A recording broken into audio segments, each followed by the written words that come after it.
Donc, le titre est Place des nouveaux antidiabétiques en cardiologie, et j'aurais plutôt tendance à dire Place des nouveaux cardiologues en diabétologie. Voici toujours mes conflits d'intérêts. Et les messages principaux sont les suivants. Il a été démontré que plusieurs traitements pharmacologiques peuvent améliorer le pronostic de patients qui ont un diabète de type 2, mais pas tous les traitements. Et cela a été démontré essentiellement dans la décennie écoulée, suite à un élément dont on va reparler. Et l'approche du diabète de type 2 maintenant, selon la plupart des recommandations essentiellement issues des sociétés de cardiologie, doit être centrée sur le choix des traitements bénéfiques plus que sur la diminution de la glycémie. Ce sont deux objectifs complémentaires, mais le choix du traitement devient prioritaire. On a vu l'amorce de cette chose-là en 2019 dans des recommandations qui ont bousculé un dogme. Ces recommandations ont été faites conjointement par des cardiologues et des endocrinologues, alors qu'on a souvent dit que c'était les cardiologues qui étaient à l'origine de cette recommandation. Elle est pleinement partagée, cette recommandation de 2019, avec la Société européenne de diabétologie. Et qu'est-ce qu'elle dit ? Vous avez un patient qui est diabétique de type 2 et qui est sous metformine. Il n'est pas en prévention secondaire et il n'est pas à haut ou à très haut risque. Vous continuez la metformine et vous adaptez votre traitement en fonction de l'hémoglobine glyquée. Il est à très haut risque ou il est en prévention secondaire. Vous voyez, vous ne regardez pas l'hémoglobine glyquée. Vous ajoutez une glyphlosine, donc les inhibiteurs de la GLT2, mais que j'appellerai les glyphlosines par simplicité, ou un agoniste des récepteurs au GLP1 que j'appellerai les GLP1 par simplicité.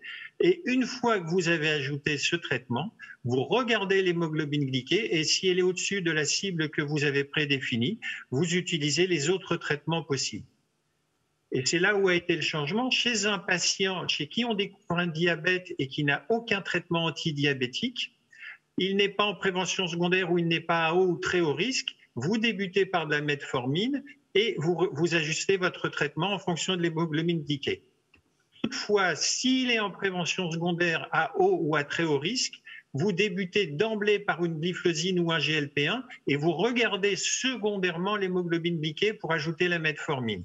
Et donc le changement majeur, chez les diabétiques à haut risque non traités par metformine, il faut débuter soit par un GLP1, soit par une glyphlosine et on regarde l'hémoglobine glyquée ensuite. Comment est-on arrivé à ce changement ? Il consiste à ne plus mettre la metformine en première place et à traiter d'emblée et à regarder l'hémoglobine glyquée après. Alors le plan, je vais adapter les messages sont les suivants. Les glyphlosines réduisent le risque cardiovasculaire, l'insuffisance cardiaque surtout, mais aussi l'insuffisance rénale. Les GLP1 réduisent le risque cardiovasculaire et surtout les AVC, et c'est la seule classe qui réduit significativement les AVC, mais un peu aussi le risque d'insuffisance cardiaque et d'insuffisance rénale. Donc ils sont en vert et il faut les prescrire. L'insuline a un effet neutre. Les inhibiteurs de la DPP4 ont un effet neutre. On ne connaît pas le bénéfice clinique des biguanides, des sulfamides, des glinides, des inhibiteurs d'alpha-glucositase et des glitazones. Toute l'histoire du diabète, une année pivot qui est l'année 2008. Avant 2008, on était dans des incertitudes.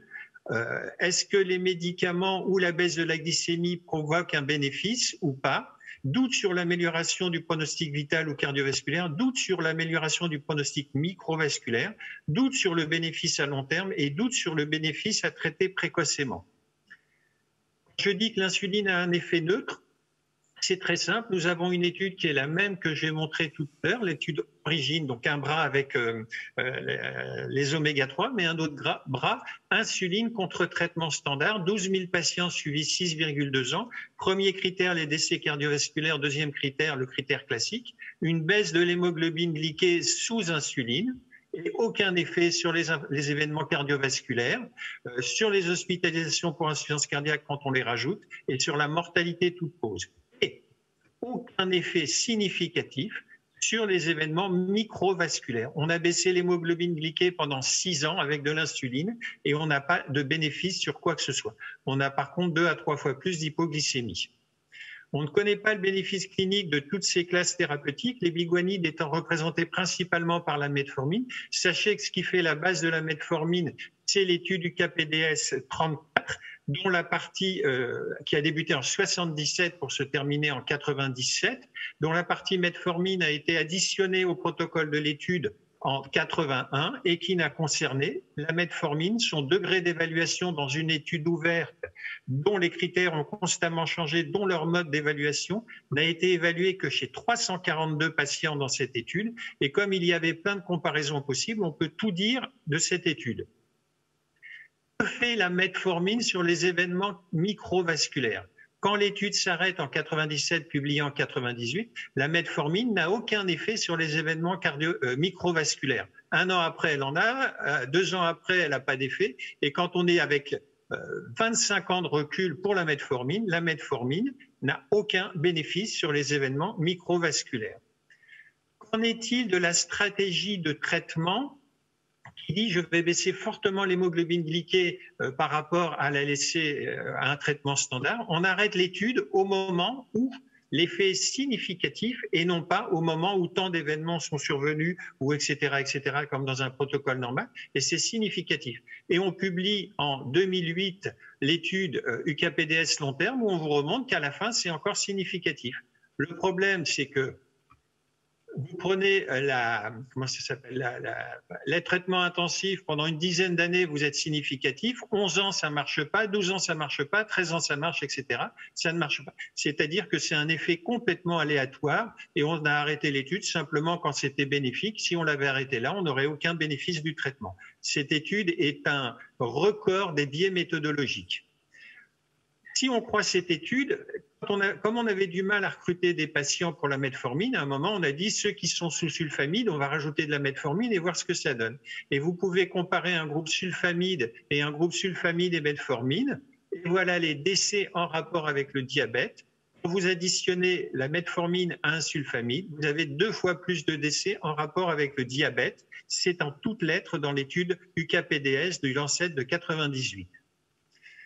Avant 2008, donc, on dispose de toutes ces études qui ont évalué soit une baisse intensive de la glycémie par rapport à un standard, soit une molécule, la seule étant l'étude proactive avec la pioglitazone, soit diverses choses. Accord, augmentation de la mortalité quand on baisse fortement la glycémie, VADT neutre sur tous les critères malgré une différence de 1,5 g d'hémoglobine glyquée. Nice sugar, augmentation de la mortalité chez des patients qui étaient en soins intensifs et chez qui on a voulu baisser la glycémie. Proactive, effet complètement neutre. UGDP qui est paru dans les années 70, qui était la première étude, augmentation de la mortalité cardiovasculaire. UKPDS absolument non concluante, trop de critères, trop de sous-groupes. Advance non concluant parce qu'elle évalue en fait 3 hypothèses. Et Steno 2, elle est non concluante parce qu'elle évalue plusieurs interventions. Et en 2007, une méta-analyse coordonnée par Stéphane Nissen qui montre que chez les patients qui ont un diabète, quand on met de la rosiglitazone, qui était un médicament commercialisé, on augmente significativement le risque d'infarctus du myocarde et de décès cardiovasculaire. Une molécule précédente qui s'appelait muriglitazar en 2005 avait été exclue de la demande d'enregistrement parce que dans l'étude évaluant les effets cardiovasculaires, ils étaient augmentés. Et donc la FDA prend une décision particulière en 2008. Elle dit à partir de maintenant, tous les traitements du diabète qui vont à la commercialisation doivent faire une étude pour démontrer non pas qu'ils sont bénéfiques, mais qu'ils ne sont pas nocifs. Et on va faire des études qu'on va appeler CVOT, Cardiovascular Outcome Trials, qui sont des études de sécurité contre placebo. Et dans le groupe placebo, on pourra tout à fait mettre des traitements pour baisser l'hémoglobine glyquée si elle est très forte, de non-infériorité. Il faut que le traitement dans sa marge supérieure d'intervalle de confiance à 95% ne dépasse pas 30. Ça veut dire qu'on autoriserait un traitement à être commercialisé s'il augmente de 29% les événements cardiovasculaires par rapport au placebo. C'est ce que veulent dire ces études. On évalue essentiellement les événements cardiovasculaires, décès cardiovasculaires, infarctus AVC, ce qu'on appelle le MACE 3 points, donc MACE 3 points, et on n'évalue pas la microangiopathie, rein, rétine et le nerf, sauf dans quelques études. Et il y a eu dans les 10 ans 19 essais en double aveugle, 18 molécules évaluées, 200 000 patients inclus. Il y a une étude qui est parue tout récemment qui s'appelait Amplitude Haut, mais dont le résultat avec un GLP-1 est équivalent à ce que l'on va voir. Et donc, toutes ces études ont évalué les incrétines soit les inhibiteurs de la DPP4, soit les GLP1, soit les glyphosines. Vous avez le nom des molécules, le nom des essais. Et on va commencer par les inhibiteurs de la DPP4 avec leurs grandes études. Toutes les études avec les inhibiteurs de la DPP4 ont montré que ces molécules ne sont pas inférieures au placebo, mais n'apportent aucun bénéfice. Et une en plus, qui est la saxaglipine, augmente significativement le risque d'insuffisance cardiaque. La plus récente s'appelle Carmelina, c'est la linaglipine contre placebo. Vous voyez aucun bénéfice, un HR à 1,02 contre placebo, mais surtout quand vous regardez le critère rénal, aucun bénéfice par rapport au placebo. Deuxième groupe d'études, les glyphosines, et c'est la révolution d'octobre 2015 où pour la première fois, une molécule, l'empagliflozine, démontre par rapport au placebo que non seulement elle est non inférieure, mais qu'en plus elle réduit les décès cardiovasculaires, les infarctus et les AVC, qu'elle réduit la mortalité totale, et ça essentiellement par une réduction de la mortalité et des hospitalisations pour insuffisance cardiaque. Quand on regarde l'ensemble des études qui ont été faites avec les glyphosines, on a une réduction qui est quasiment autour de 30% toujours du risque d'hospitalisation pour insuffisance cardiaque et une diminution de 40% en moyenne du risque d'évolution vers l'insuffisance rénale. Troisième, dans Canvas, une seule étude a posé problème qui est Canvas avec la canagliflozine. Malgré cet effet bénéfique global, cette molécule dans cette étude multiplie par 2 le risque d'amputation, mais qui est à des taux très faibles, amputation des membres inférieurs.